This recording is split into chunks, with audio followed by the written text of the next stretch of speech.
Hi, my name's Dee and welcome to Untitled Tarot. Now this is a reading for the full moon in a Sagittarius / lunar eclipse for June the 5th, and this is a general reading that's looking at the interplay of energies that are around each sign. The way that they are embodied in my reading is the top row is seen as the archontic masks of the gods, those things that are trying to keep us separated from our divine self, and the bottom row of my cards are the actual gods, those beings who are trying to lift us up and reconnect us with the divine. Now, being 15 degrees of Sagittarius, so it's a midpoint degree, so right smack bang in the middle of the sign of the guru. So I think there might be quite a lot of, there's been an emphasis on a lot of the astrological movements recently, aspects I should say, about seeking out truth and personal truth. And the full moon in Sagittarius probably leaves us a little bit of a trap that we can be very, very assured in our truth. Now, I'm not going to discuss the astrology too much because I've already posted on the Facebook group, link down below in the description, at least 2 videos about this full moon. The first 2, Razalila Healing and Ksenia Moore. I recommend watching both of those. They can explain aspects of this full moon far better than I can. Now, this is a bulk introduction. There'll be a timestamp down below as well, so that you can watch more than one. And I recommend that you watch more than one. You want to watch your sun sign, obviously, but your rising sign as well, especially if you know what house Sagittarius is in for from your rising sign. And your moon doesn't go amiss, certainly not with a full moon reading. So 15 degrees Sagittarius.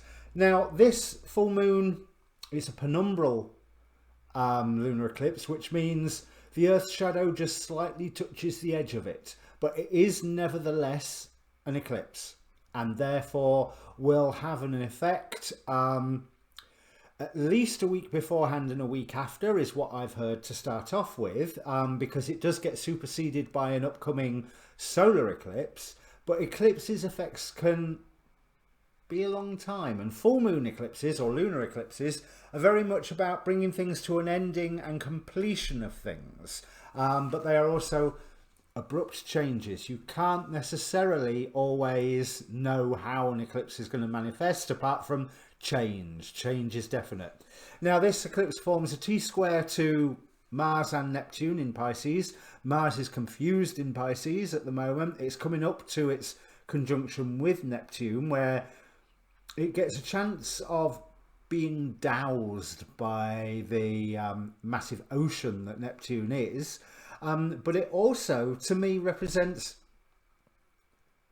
action regarding your dreams and action regarding spirituality if you don't allow your Martian flame to be doused. Now, the T-square to Mars, and less so to Neptune, but still including, basically it's a very challenging aspect, but it does give a potential for success. Now, what I'm even more interested in is the fact that this is less than 1 degree off from the galactic center. So the day after these videos are released, I should be releasing my lunar galactic downloads, where we've got the galactic center download energy coming through the moon, but under the power of a full moon. This lines up immediately with the Great Attractor, which is a force out in the universe which is pulling multiple galaxies after it, including our own. It's been observed, as in seen that the galaxies are being pulled, but it's not been observed in and of itself, so it's indicating that it's very, very, very far away. But to be demonstrating an effect over multiple galaxies indicates, well, quite a lot of power. And of course, every time that we conjunct with the galactic center, the Great Attractor is right behind it. So it may be that just as the moon translates the galactic center energy, the galactic center may well be translating the energy of this Great Attractor, whatever it is. Now I'm going to read, I think I'm going to read the inside degree. What really got me was the Omega symbol, and I found a document with all the Omega symbols on them. I have yet to find out what the Omega symbols are, but it is a magician's wand sprouting golden leaves. What we set into motion now, as long as it is an attempt to exert our power, exhibit our power in a positive way, I would add, then that will bring some harvest to us. It may not bring the full harvest. You know, this wand might be sprouting golden leaves from it, but you wanted to grow an entire forest. So, you know, it's depends what scale you're wanting to work on. But if you wanted golden leaves, then you've got them. Now I'm going to read out from Inside Degrees Sagittarius 16, because 15 degrees something is the 16th degree of Sagittarius. So it's a man sharing sheep, practical fortitude and resiliency to keep finding a way to do it, to keep discovering how to get through the deepest quandaries, the greatest karmic traps. Ingenious and resourceful, paying attention to the cues, going to get it right. You're involved within a path which requires discipleship or apprenticeship, learning the ropes, building up fresh capacity in this lifetime to scale the heights. But you remain preoccupied and absorbed within honest tasks. A pervasive conviction grows and forms of how it really is. You're willing to take every step to reach a far goal and attentive to what is really there. A throwback to the old ways of a rural past, oddly comfortable in adopting forms and moving through phases and taking on the worlds. The journeyman knows the ways of the journey and gathers Earth's wisdom in small bundles, knowing how to be there when it counts. So that packs a lot into it, especially considering the state of the world, the state of the economy, the state of America at the moment. And there was one other degree, the Azoth symbol, which was thoughts being exchanged by many people over great distances. So there is that wonderful sense of community, which is reinforced by that inside degree that I read out to start off with. Now, housekeeping, like I said, there's the Facebook group down below, page, sorry. But the important thing is that page has an inbox. So if you're wanting to approach me for a personal reading, feel free. That's one of the ways you can do it. There's also a Twitter down below. I would very much like if you would comment and give me feedback on the reading. I've been doing these Full Moon Gods at Play readings for a while, so I'll be interested to see what you actually think of them and what you think of the spread and the how it's all put together. And also I try and respond to all of the comments. Thank you very much for everyone who's commented so far, and everybody who has subscribed. I'm a young channel, I'm 8 months old, I think. I'm 8 months old now. And every subscriber helps. Your next reading obviously will be that Lunar Galactic download. This month I am still to do my starseed guidance. I've done, new thing, I've done Chinese zodiac readings this month as well. So I've done the 12 Western signs and the 12 Chinese signs, so that's well worth a look. Mars conjunct Neptune later on in the month, and the second Jupiter-Pluto conjunction, this time with Jupiter in retrograde. I'm not even sure if Pluto might be in retrograde. Yeah, it is. So both of those in retrograde this time, so that's towards the end of the month.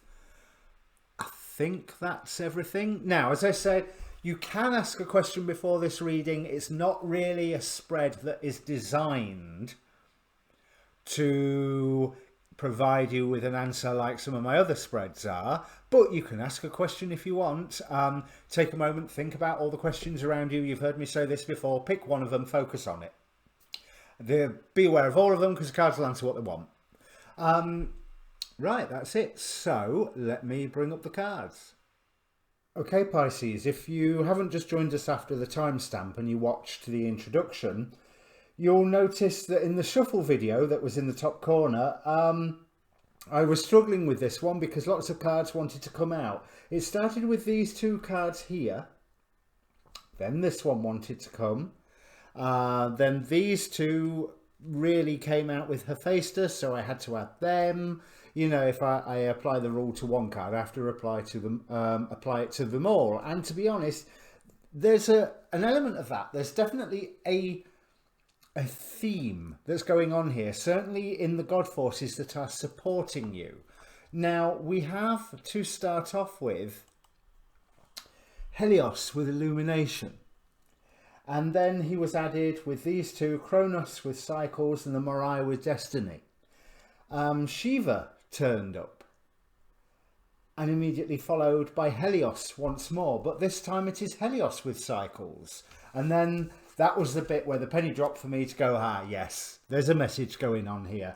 Something is coming up with this lunar eclipse for you to finally and utterly deal with and to finally get rid of with this Nubia denial.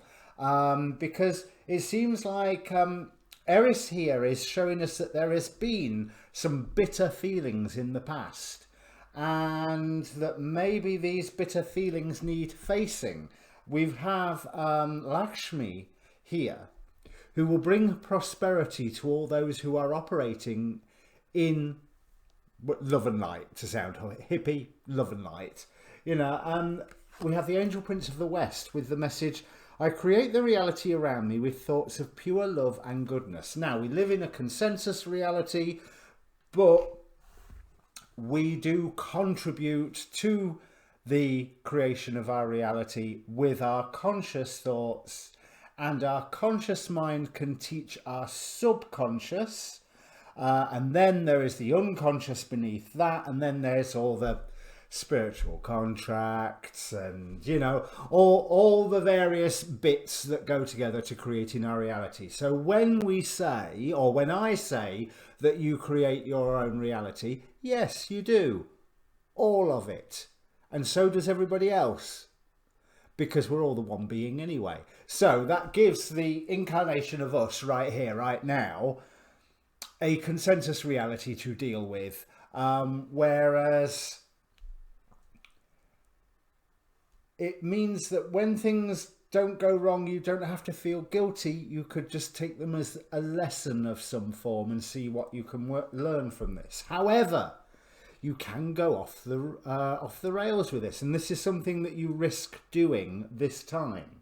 These cycles with Kronos and Helios, now these are titans, these are the older gods, and they are bringing up issues that have been around for a long time, you know. So I may be talking about past life issues, I may be talking about family generational issues, I may be talking about beliefs that you've simply carried through childhood, but in the space of this particular incarnation, that's a long time. And it's something that you are going to be called to work on, but not just work on. You are being called to sing out about what you accomplish with this. With Themis and Nemesis here, there's that, and these are opposing you, there's that sensation of getting your just desserts, or since it's opposing you, the threat of getting your just desserts, even if they're not actually all that just. It's just that you believe them to be because you've been swallowed up with this issue, whatever it is, by the more negative emotions. Now I'm going to read about Eris from the book, because as I remember, yes, and I just opened to the right page again. That's happening more and more recently. Right.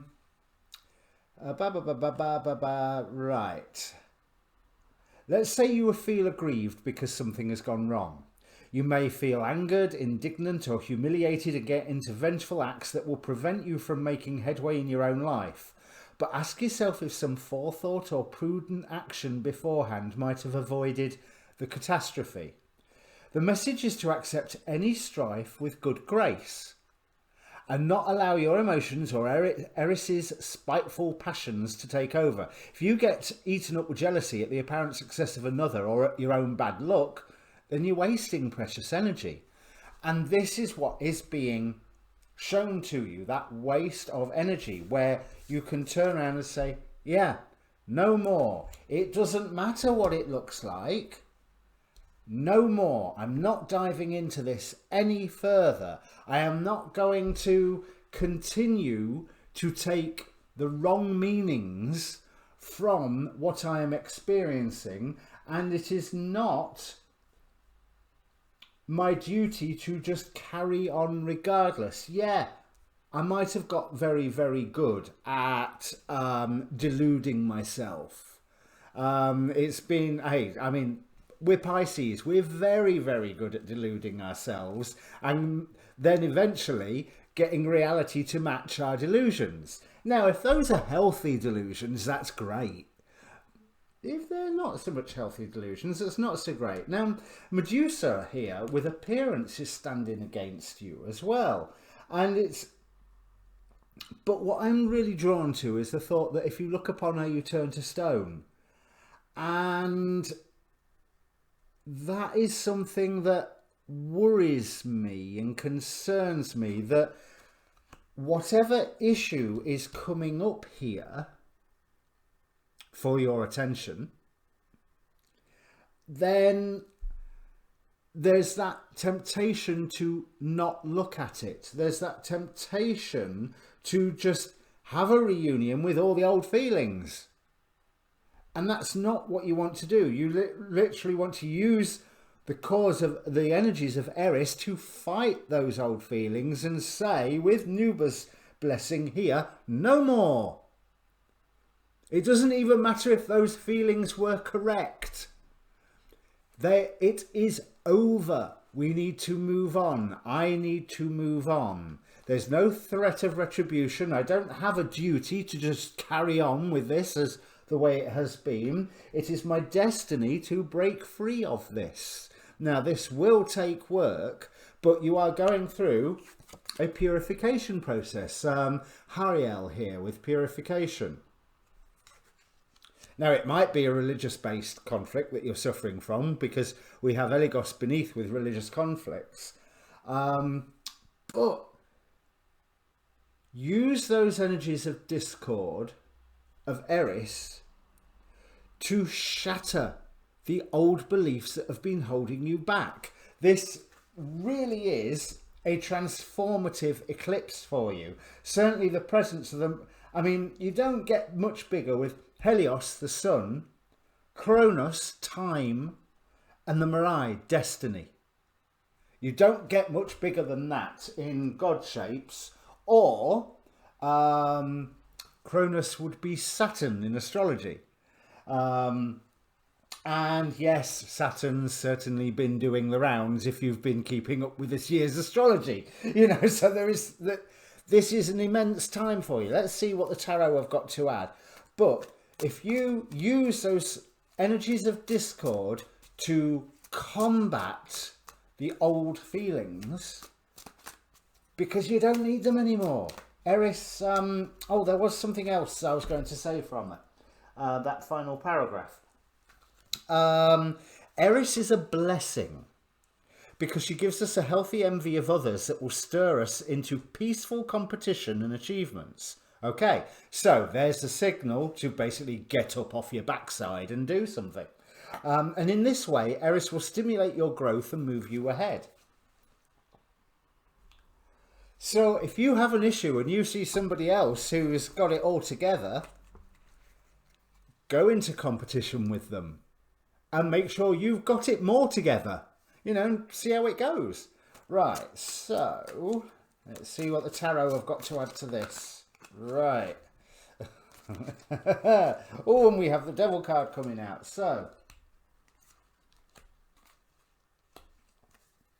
right, you've been very skillful at this sense of being able to delude yourself with the negative thoughts. You can use that passion, and I'll clarify that, devil, when I finish with these tarot.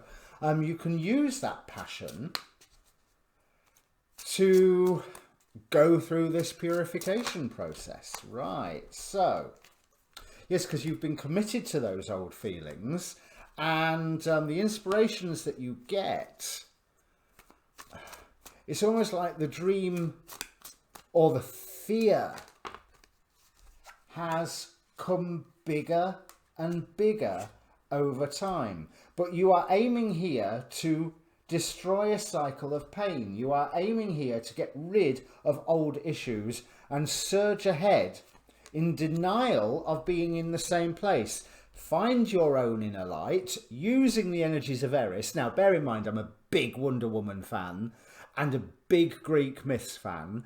So seeing Eris in this more positive role is a bit weird for me. Greek myths before Wonder Woman, I might add, but the George Perez revamp just dripped Greek myths. That's why I like Wonder Woman. Perez. I've said Perez again. George Perez. Sorry. Lakshmi gives you clarity here with the Ace of Swords. So through this process, you can get that clarity for those love and light feelings that will bring you to your destiny, to your prosperity here, enabling you to balance. I really like this because this particular Two of Swords, it always looks very cosmic to me, you know. I mean, it would do. So you are able to balance reality and delusion. I think is because I wanted to say the real and the unreal, but the real and the unreal will do, but reality and delusion, and you can get them to cross over a little bit so that you can get your positive delusions, because you're Pisces, you're going to have some delusions, you know, even if as you go through this purification process, you'll just walk down the road and then make up more delusions, you know, because why not? That's what we're good at. It's fun. But you can make sure that they are positive ones, and then like you're manipulating the etheric patterns of chaos magic, you are implanting them in the reality and making them real. So they want to be positive delusions and not a load of nonsense that's just a load of childhood wounds or generational nonsense or yes, use Eris's energy to get the passion to break free. We have Bath in here with the Knight of Wands, but I really do feel like turn that devil's energy away from the skill of how you can delude yourself to the passion of burning through the nonsense. And then we get the fire with the Knight of Wands. Now, teaches the values of herbs and stones, transports anyone suddenly from one place to another. So you can make the change like that if you are aware. So you do the thoughts, you do the thinking, you do the plan, you observe the cycles. You say, hey, universe, I've got an idea about my destiny. Let me get rid of my delusions for 5 minutes anyway, and show me what my destiny is. Or show me what my destiny right now is. And I accept that in half an hour's time it may well be different. But show me what it is right now. What's the best destiny I can get? That's what I might call the reading. What's the best destiny you can get? So, I doubt this will mean anything to you yet, unless this process has already started, Pisces. But if it does, comment down below. Any feedback, any comments, I greatly appreciate them. I always try and respond to them as well. So comment down below. Go through this purification process. Best of luck. Have a whale of a time, because with these two Helios cards, and a Knight of Wands here, again with another Knight of Wands from the Demon Possessed, the sheer joy that I feel from let's hold them up to from these three cards, it's incredible. So grab hold of that joy, and even if that joy is a delusion, it doesn't matter. Joy is joy. and you use that delusion and you implant that joy in the real world. Okay, comment down below, like, share, subscribe, and see you Saturday, hopefully, with your lunar galactic download readings. Cheers.